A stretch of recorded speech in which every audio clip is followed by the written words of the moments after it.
pending before the Senate is an important bill. It's a bill that relates to the opioid epidemic in America, an epidemic which is linked directly to the heroin epidemic in America and the sad reality of the deaths that are occasioned by heroin overdoses. The prescription opioid and heroin epidemic claimed 28,647 American lives in 2014, 1,652 in my state of Illinois. That's a 30% increase in just 4 years. I've seen this devastation firsthand. I've sat with the parents who've lost their kids. I've met with the young teenagers who were addicted. Some of them, thank goodness, have been able, with treatment and counseling and strength, fight off that addiction. And the reality is obvious. This narcotics epidemic is not an inner city problem. It is an American problem. It is a problem that not only touches the inner cities of America, but it also touches every other community. There is no town too small, no suburb too wealthy to escape the opioid and heroin epidemic. I've been across my state, from one end to the other, round tables with law enforcement, with medical professionals, with those who do addiction treatment, and with those who've lived through these addictions. I've seen firsthand what it's done to communities and families and lives. We need a forceful response, and we're going to vote on one in about an hour. It's called the CARA bill, and it's a bill that moves us in the right direction when it comes to dealing with this addiction. The conference report has many important elements to it, and that's why I'm going to support it.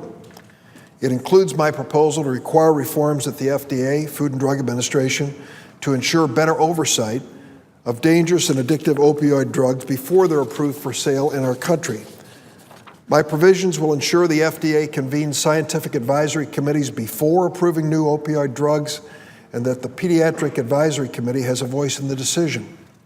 We require the FDA to consider the public health impacts before allowing more addictive products to come onto the market. We direct federal health agencies to develop plans for continuing medical education for doctors and other providers who prescribe opioids. We require the FDA to encourage drug companies to make abuse deterrent formulations of these dangerous drugs. The CARA conference report also includes a proposal I've worked on to improve state prescription drug monitoring programs. This legislation will make it easier for states to share information about overprescribing and overusing opioids, and it gives doctors more information to better inform their prescribing practices. I'm pleased the CARA conference report includes new grant programs to expand access to naloxone, the life-saving overdose antidote, to promote treatment alternatives instead of arrest for those suffering from addiction, and to create flexibility in treatment options for those who need medication-assisted therapy or pregnant women who need specialized care.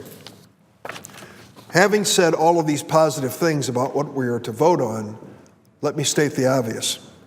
When only 12% of the people in Illinois are able to receive care for their addiction, and there is a 12-week wait at facilities for vulnerable patients to get into drug treatment, authorizing new programs, which this bill does, is good, but not good enough. We need to make an investment. We need to put taxpayers' dollars behind this commitment to end this epidemic, and it's needed now. That's why Senator Jean Shaheen of New Hampshire offered an amendment during the Senate floor consideration of this bill. Her amendment would have put $600 million into actually making the bill work, enforcing it, investing in it. It failed. During the CARA conference committee meetings, Senator Murray and Congressman Pallone offered amendments to ensure that Congress would put some money into the promise of this bill. They couldn't get it passed in a conference dominated by the Republican majority. Why? Why would these efforts be blocked when the Republicans are joining us and saying this is a national problem that deserves our immediate attention? Because Republicans have said that they have already proposed to increase funding in appropriation bills to take care of this. Yet, many Republicans are supporting a continuing resolution that freezes funding at this year's level and provides for no increase in opioid epidemic treatment. So when they say they're going to put more money in and then call for a continuing resolution, they know and we know that it's a sham. The Republicans are opposing an increase in funding in this bill by saying they've already proposed increased funding in another bill, but at the same time they're advocating a freeze, flat funding, continuing resolution. They can't have it both ways. It's confusing, but those of us who live in this world know what they're up to.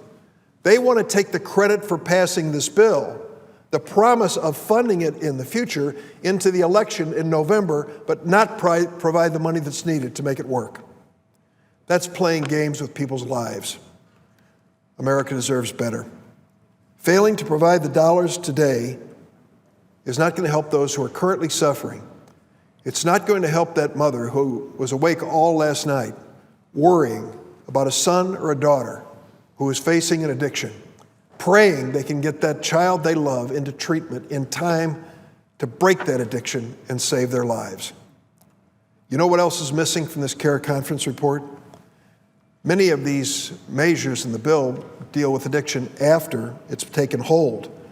We have to do things to prevent addiction on the front end.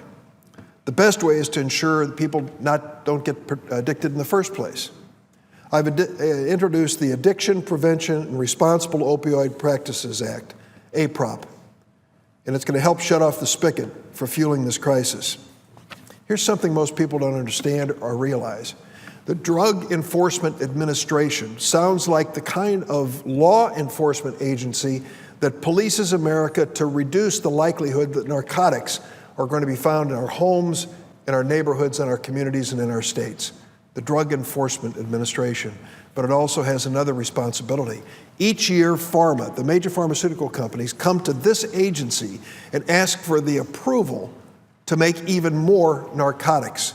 These are prescription narcotics, like opioids.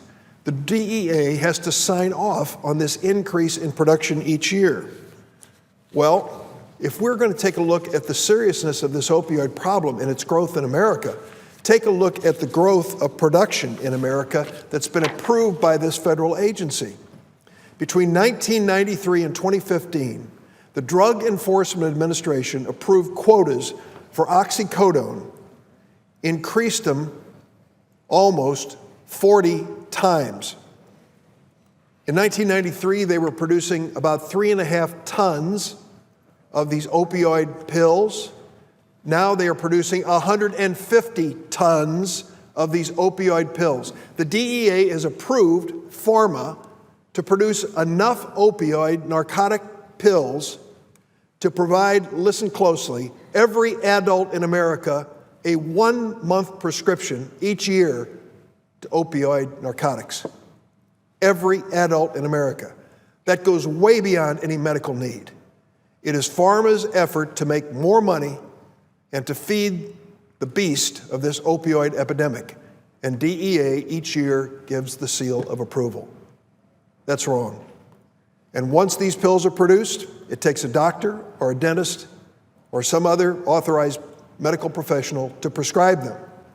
How they're making it through that process onto the streets and into the homes of America is the next question beyond this DEA approval of pharma's overproduction. We need continuing medical education to be mandated, and incidentally, DEA approves doctors to give them the authority and power to prescribe narcotics. They can monitor this as well and see where the abuse is taking place. We need an all-hands-on-deck approach to this epidemic. Each stakeholder needs to play a role. I'm going to vote for this CARE conference report. On its face, it's hard to vote against. But I want to do it with the knowledge and saying in this statement on the floor that it isn't enough.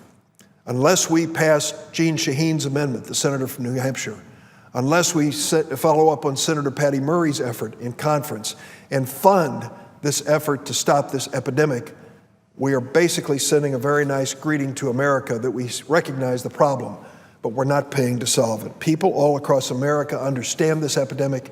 It's time for us to take it seriously, not for political posturing.